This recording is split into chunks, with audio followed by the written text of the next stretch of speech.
Eto na nga mga chong, marami tayong basketball updates. Coach Team Gone, balik ang focus sa Barangay Ginebra.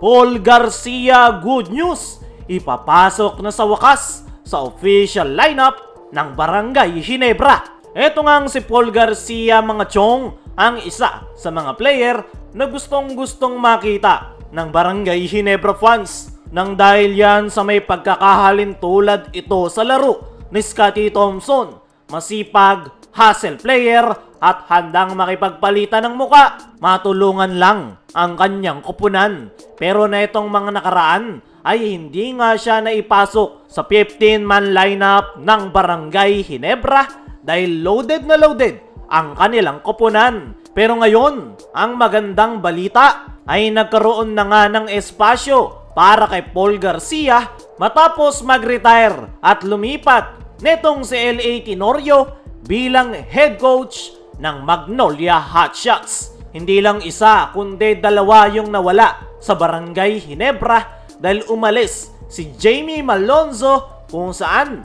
pumirma ito ng kontrata sa Japan B-League. Kaya naman, dalawang slot ang mayroon ang Barangay Ginebra. Maluwag na maluwag nga yan para kay Paul Garcia. Kaya naman, walang dahilan para hindi ipasok ng Barangay Ginebra etong si Paul Garcia sa kanilang final 15-man lineup. At isa nga yang napakagandang balita dahil talented player nga etong si Paul Garcia. Talagang hindi lang siya maipasok sa lineup dahil loaded yung kanilang kupunan. Pero ngayon na mayroon na siyang pagkakataon na ipakitang muli ang kanyang potensyal, ay ne-expect ko nga mga chong na ibubuhos na itong si Paul Garcia ang lahat ng kanyang makakaya para ipakita kay Coach Team na deserve niya na makakuha ng slot at playing time sa Barangay Ginebra. As of now, kasalukuyang nasa US etong si Paul Garcia dahil pinagbakasyon nga sila ng Ginebra management.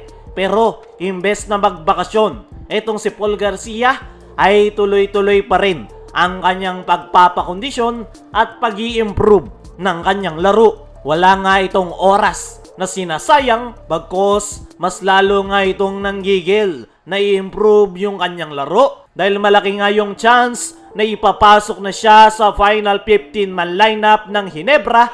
Kaya naman talagang merong gustong patunayan etong si Paul Garcia. Ito na nga yung kanyang pagkakataon na ipakita kay Coach Team kung ano yung kanyang mga kayang gawin. At once nga na ma-impress sa kanya si Coach Team Gone, ay malamang sa malamang ay mabibigyan rin ito ng break gaya ng nangyari kay Jason David. Kailangan lang na itong si Paul Garcia ng dedication at hard work. Actually, hindi nga importante kay Coach Team na makapuntos ng malaki. Ang kailangan lang nito ay yung player na masipag, kayang dumipensa at higit sa lahat ay nakakasabay sa kanyang sistema na triangle offense. Pero ang lahat nga ng yan ay kayang gawin ni Paul Garcia. Kaya naman, sa paparating na panibagong season, lalo na't All-Filipino Conference ulit, ay malamang sa malamang ay makakakuha ng playing time etong si Paul Garcia.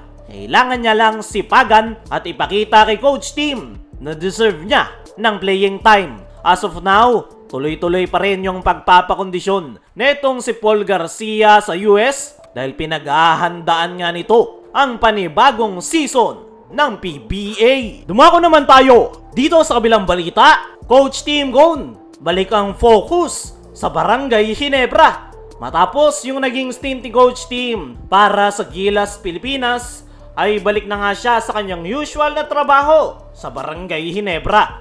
Ayon nga mismo kay Coach Team, sa kanyang naging latest interview ay nagbigay nga ito ng update kung kailan magsisimula ang team practice ng Barangay Ginebra. Bibigyan niya nga lang daw ng at least 1 week yung kanyang mga players para magbakasyon, especially yung mga players na naglaro sa Gilas, Pilipinas. Pero ina-expect nga na itong si Coach Team Gone na by the next week ay magsisimula na yung paghahanda ng Barangay Ginebra para sa paparating na panibagong season ng PBA. Ayon pa kay Coach Tim na bagamat magfo-focus na siyang muli sa Barangay Ginebra, ay nandoon pa nga rin daw yung kanyang trabaho sa ating national team dahil makikipag-meeting nga raw ito sa Samahang Basketball ng Pilipinas dahil magkakaroon daw ng konting pagbabago sa Gilas lineup kung saan plano ni Coach Tim na magdagdag ng 2 to 3 players at isa nga sa siguradong ipapasok ni Coach Tim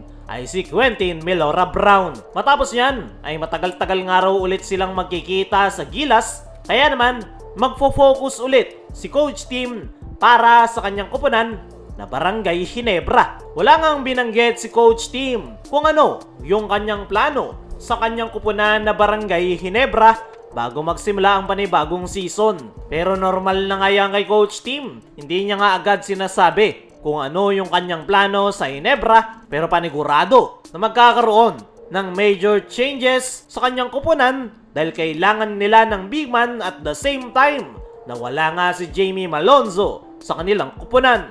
Kaya mga chong, ano ang masasabi nyo? Ngayong focus na ulit si Coach Tim sa Barangay Ginebra. Ano rin yung masasabi nyo na ipapasok na ni Coach Tim si Paul Garcia sa Ginebra lineup? I-comment mo lang dyan sa ibaba.